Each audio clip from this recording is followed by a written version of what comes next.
Welcome to everyone. आज हम लोग पढ़ने वाले हैं जैकोबी इटरेटिव मेथड। ठीक है, जो एक ऐसा मेथड है, इसको डायगोनली रिप्रेजेंट किया जाता है तो इजीली सॉल्व हो जाता है क्वेश्चन। तो ये जो फॉर्मेशन होती है, ये जो मेथड है वो क्या है, वो पूरा डिस्कस होने वाले। इससे पहले हम गॉस एलिमिनेशन मेथड बता चुके हैं, ठीक है। उसके बाद हमारा गॉस जॉर्डन मेथड बता चुके हैं। उसके बाद आती है जैकोबी इटरेटिव मेथड आती है। ये किस तरीके से सॉल्व किया जाता है। सबसे पहले तो इसमें जो हमारा इक्वेशन है उसे डोमिनेंट बनानी पड़ती है। अब डोमिनेंट क्या होती है वो भी हम डिस्कस करेंगे, ठीक है। तो देखिए एक्चुअल में क्या है कि मेथड को किस तरीके से सॉल्व करेंगे, चलिए देखते हैं। मीन्स इसको प्रूव करते हैं मेथड एक्चुअली में है क्या। ओके और रही बात मेरे चैनल पर नए, प्लीज चैनल को सब्सक्राइब कर लीजिए। वीडियो अच्छा लगता है वीडियो को लाइक कीजिए एंड फ्रेंड्स में ज़्यादा से ज़्यादा शेयर कर दीजिए। सबसे पहले क्या कहते हैं, कंसीडर द, जो हम लीनियर इक्वेशन लेते हैं तो वो हम ले लेते हैं, ठीक है। Consider the linear equation. Linear equation 3 linear equation ही लेते हैं, काफ़ी है। तो इस तरीके से लेते हैं a1x1 प्लस b1 x1 लिखें या फिर x लिख लीजिए, सिंपल। यहाँ पे y लिख लीजिए प्लस यहाँ पे c1z, this is equal to क्या हो गया d1, ये ले लिया, ठीक है। और यहाँ पे a2 ले लेते हैं x plus b2y plus c2z, यहाँ पे d2।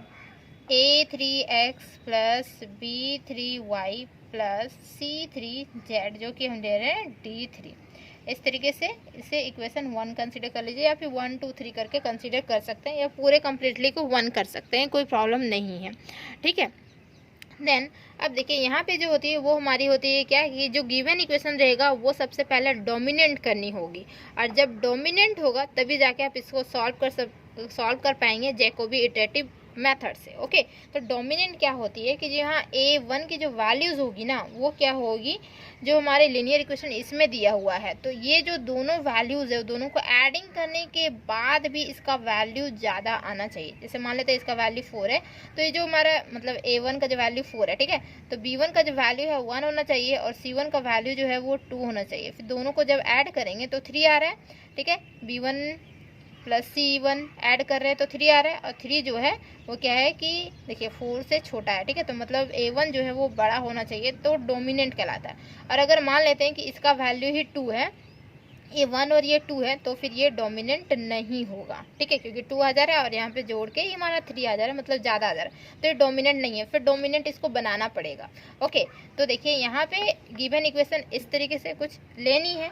वी सपोज, मान लेते हैं दैट द सिस्टम जो है, सिस्टम बोलते हैं 1, ठीक है, ये जो सिस्टम 1 है of linear equation,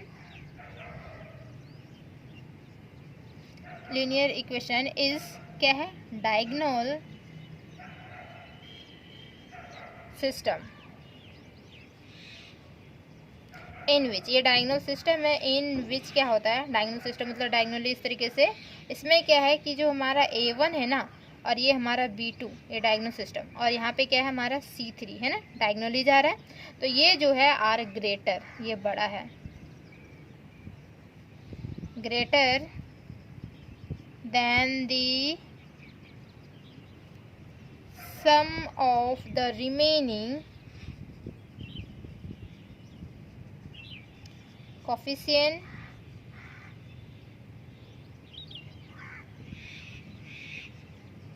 of their corresponding equation.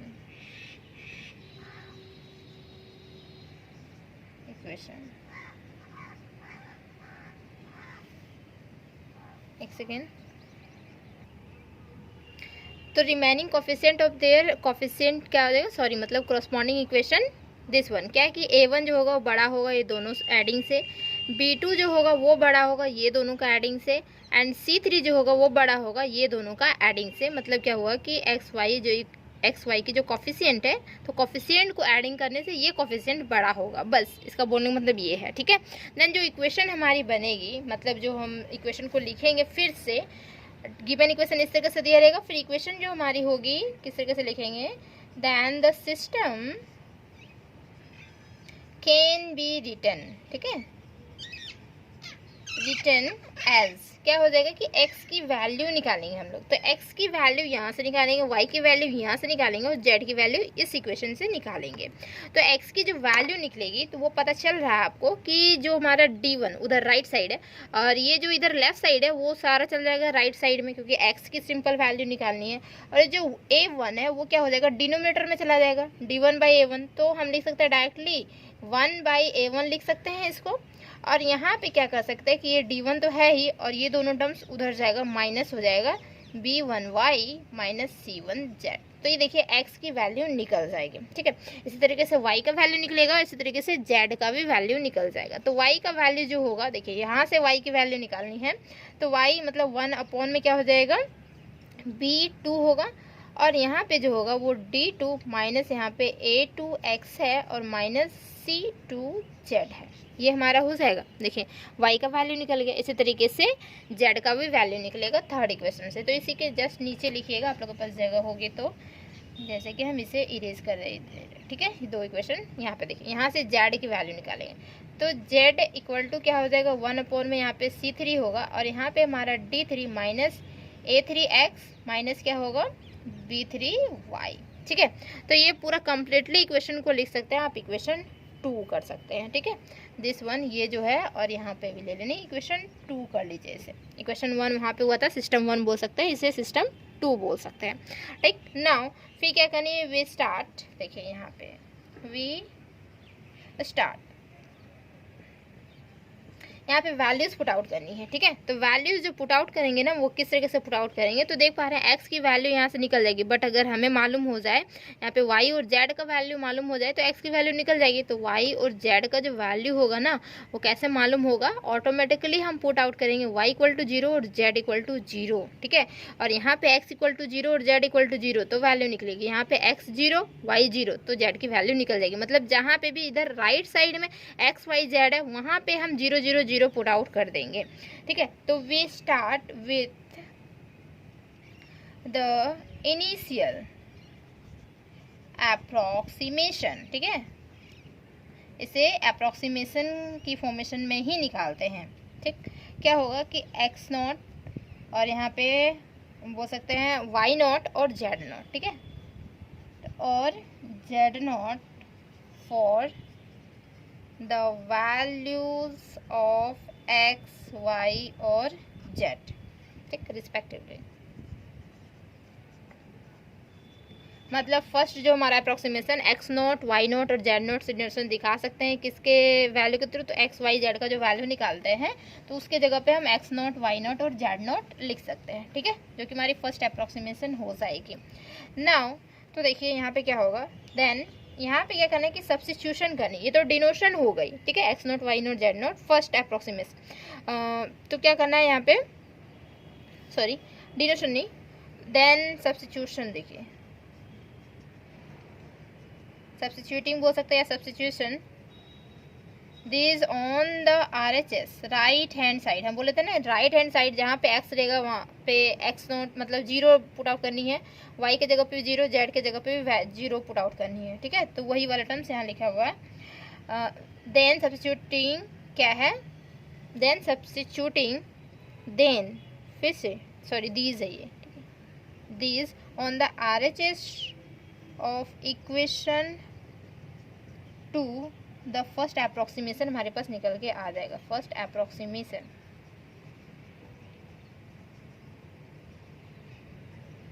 Given by किस तरीके से होगा, तो first approximation this one x1 equal to क्या आएगा, यहाँ पे 1/a1 आएगा, ठीक है। और यही जो है हमारा जो x0 y0 और z0 जो बोल रहे थे कि डिनोशन, सॉरी डिनोशन नहीं, डिनोशन इस तरीके से फर्स्ट अप्रोक्सीमेशन एंड वहाँ जो वैल्यू पुट आउट करेंगे वो 0 0 0 वैल्यू पुट आउट करेंगे, वही हम लिख रहे थे, ठीक है। x0 पुट आउट करेंगे मतलब b1 और यहाँ पे क्या होगा y0 माइनस c1 यहाँ पे z0 ये वैल्यू, और y का फर्स्ट अप्रोक्सीमेशन यहाँ पे b2 था क्या, और यहाँ पे d2 रहेगा माइनस a2x0 माइनस c2z0, और यहाँ पे z का फर्स्ट अप्रोक्सीमेशन निकलेगा वो क्या होगा c3 एंड यहाँ पे D3 माइनस यहाँ पे A3x0 और यहाँ पे B3y0, इस तरीके से वैल्यूज़ निकल जाएगी। तो फर्स्ट अप्रॉक्सीमेशन हो गया। तो जितने अप्रॉक्सीमेशन तक आपको निकालने के लिए बोला जाए तो उस तरीके से आप निकाल सकते हो। अगेन सब्स्टिट्यूट करोगे सेकेंड अप्रॉक्सीमेशन के लिए, सब्स्टिट्यूटिंग द वैल्यू ऑफ किसकी, तो x का जो हमारा फर्स्ट अप्रॉक्सीमेशन निकला है वो y का फर्स्ट अप्रॉक्सीमेशन, z का first approximation on the right hand side of equation. किसमें, तो इक्वेशन इसमें नहीं, ठीक है, इसमें इक्वेशन जो 2 था ना हमारा, उसी में डायरेक्टली वैल्यू पुट आउट करेंगे, ठीक है। इक्वेशन 2 ये दिख रहा है क्या, और इक्वेशन 2 में वैल्यू पुट आउट करनी है, ठीक है। जहाँ पे हम लोग x0, y0, z0 put out करें तो वहीं पे पुट आउट करनी, फिर से क्या x1, y1 और z1 पुट आउट करनी है, ओके। मतलब पावर 1, मतलब अप्रोक्सीमेशन जो निकला है वो value. The second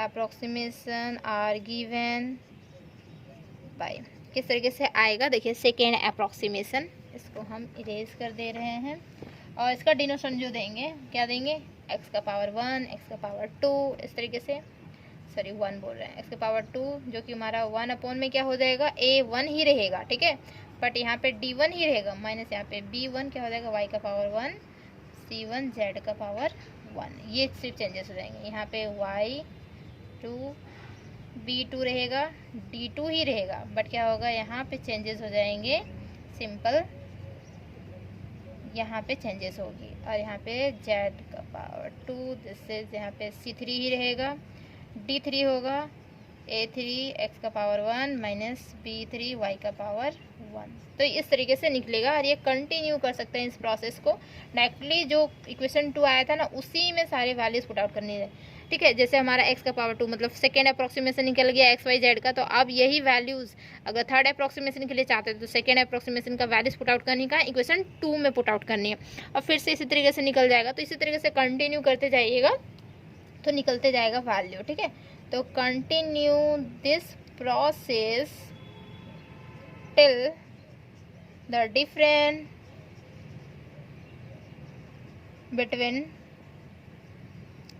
between two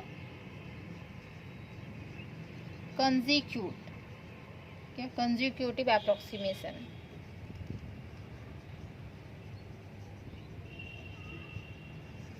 is as small as we please, ठीक है। is as small डायरेक्टली लिख सकते हैं, एज वी प्लीज़, मतलब जहाँ तक हमें चाहिए वहाँ तक हम इस प्रोसेस को कंटिन्यू कर सकते हैं और अपने वैल्यूज़ को निकाल सकते हैं। बोलने का मतलब सिंपल ये है, ठीक है। तो ये होती है हमारी जैकोबी इटरेटिव मेथड। आप गूगल में भी सर्च करके देखिएगा तो सबसे पहले क्या होता है, डोमिनेंट करने बोलता है, तो हम लोग इसमें डोमिनेंट मान लिए थे। देन उसके बाद क्या होती है कि इस प्रोसेस को दिखाना है, तो इस प्रोसेस इस तरीके से किया जाता है, ठीक है। तो डोमिनेंट वाले एक क्वेश्चन हम करवा देते हैं कि डोमिनेंट एक्चुअल में बोलते क्या है। ये तो हमारी हो गई थ्योरम, ठीक है। एक डोमिनेंट का क्वेश्चन ले लेते हैं ताकि इजी हो जाए कि डोमिनेंट एक्चुअल में होता है क्या। 2 मार्क्स में क्वेश्चन पूछ देता है कि डोमिनेंट कर दीजिए, ठीक है। यहाँ पे बोलेगा चेक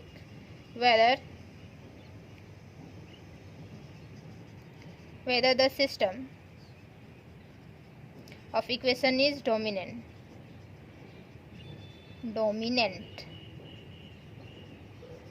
ठीक है। If not make it diagonally dominant, अगर नहीं है नॉट मेक इट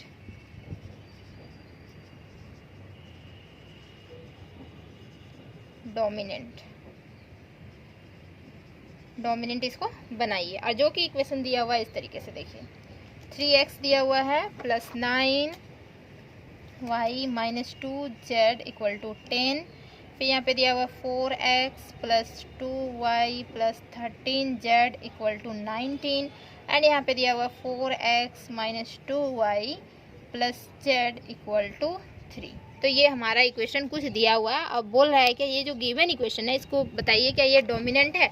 अगर डोमिनेंट है तो ठीक है, नहीं है तो इसको डोमिनेंट में चेंज कीजिए, डायगोनली डोमिनेंट में चेंज कर दीजिए। डायगोनली ही डोमिनेंट होती है। तो ये किस तरीके से होगा देखिए इसका सॉल्यूशन, ओके। सॉल्यूशन हम दिखा रहे हैं यहाँ पे। तो सॉल्यूशन देखिए, यहाँ पे सबसे पहले क्या करनी है, द गिवन सिस्टम जो है हमारा, या गिवन लीनियर इक्वेशन बोल सकते हैं, या गिवन सिस्टम बोल सकते हैं of linear equation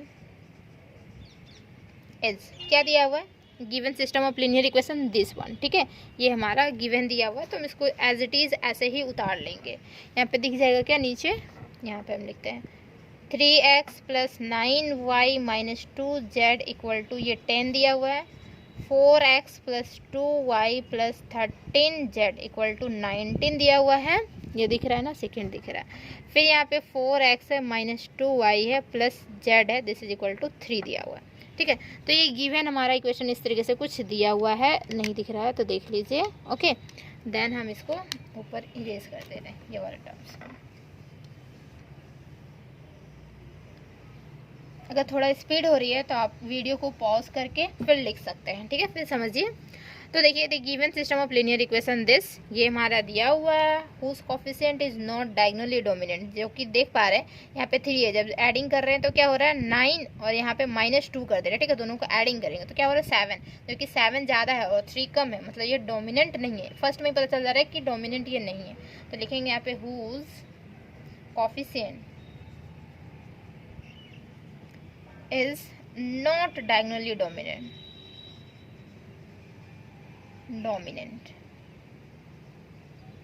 diagonally dominant नहीं है, but if we write the equation as, ये जो इक्वेशन है इसको किस फॉर्मेशन में लिख सकते हैं जो कि डोमिनेंट हो जाए, ठीक है।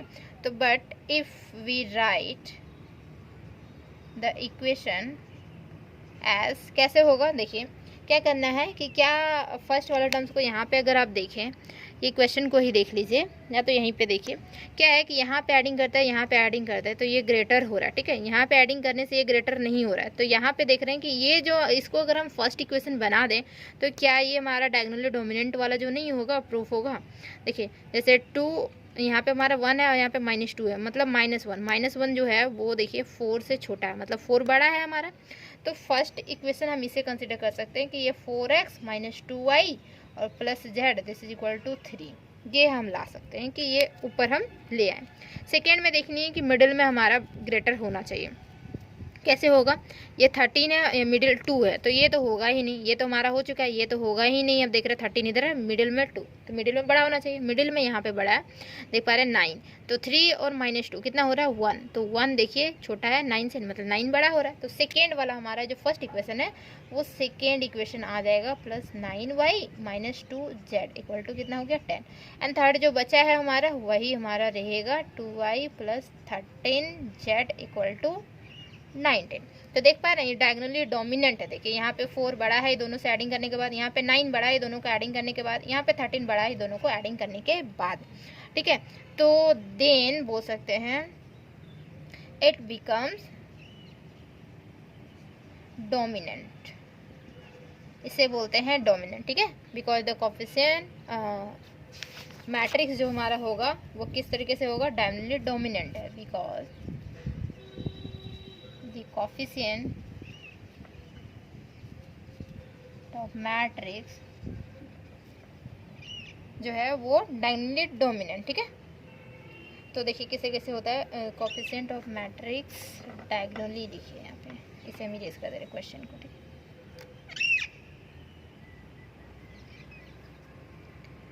मैट्रिक्स बिकम्स और डायगोनली डोमिनेंट मैट्रिक्स, और ये जो है इसको इस तरीके से लिख सकते हैं डिनोशन, देखिए 1 3 9 -2 4 2 13, तो ज़्यादा इजीली दिख रहा होगा, इस तरीके से दिख रहा है ना, ज़्यादा इजीली देखिए 4 9 13 है, हो गया। तो बस यही दिखाना था, तो हम लोग दिखा दिए कि डायगोनली डोमिनेंट किस तरीके से किया जाता है। तो उम्मीद है कि समझ में आ गया होगा डायगोनली डोमिनेंट क्या है। अब इससे रिलेटेड एक क्वेश्चंस देखेंगे, वो हम नेक्स्ट क्लास में देखेंगे। तो ये हमारा मेथड था और डायगोनली डोमिनेंट क्या थी वो मोस्ट इम्पॉर्टेंट इसमें था। तो थैंक यू सो मच यहाँ तक बने रहने के लिए।